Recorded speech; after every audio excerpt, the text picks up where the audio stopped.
Hello guys, welcome back to my sixth blog. তো এখানে বৃষ্টি পড়ছিল, আমি বৃষ্টির ভিতরে হাঁটতেছি, ভিজি নাই। তো এখানে আছে আমাদের পুষার গাছ, বাবা কত বড় পাতা।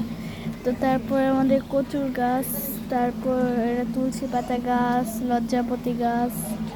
তারপর এখানে আছে আমাদের গোল আলু গাছ, তারপর নয়নতারা গাছ, জবা গাছ আছে। এখানে আমাদের ওয়াটারপ্রুফ কচু গাছ, দেখবেন ম্যাজিক। এই দেখেন ওয়াটারপ্রুফ কচু। তারপর এই সাইডে এটা আমাদের কুসু গাছ। তারপর এখানে আছে আমাদের তুলসী পাতা গাছ, আবার নয়নতারা গোলাপিটা, এখানে সাদাটা আছে ছোট্টটা। তারপর এখানে আছে এই যে পার্পল হার্ট। তারপরে এইগুলো আমি জানি না, বাকি আপনারা দেখেন। এটা হচ্ছে আলমান্ডা ফুলের গাছ, এটা খালি বর্ষাকালে ফুটে, সুন্দর বর্ষাকাল আর বসন্তকালে।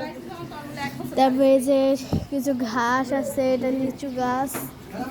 এখানে আবার নয়নতারা। তারপরে এটা হচ্ছে পিপিলিকা গাছ, আমাদের এখানে পিপিলিকা বলে, আপনাদের এখানে কী বলে কমেন্টে বলবেন। তারপরে এখানে একটা ঝোপঝাড় উঠায় রাখা হয়েছে, এটার নামও কমেন্টে বলবেন, আমি জানি না এটা খেজুর গাছ না কী গাছ জানি।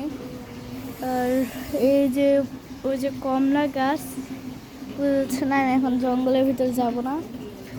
যাই হোক, এই যে আমার বোন খেলতেছে। টাটা দাও জান্নাত, টাটা দাও, টাটা দাও, বাই।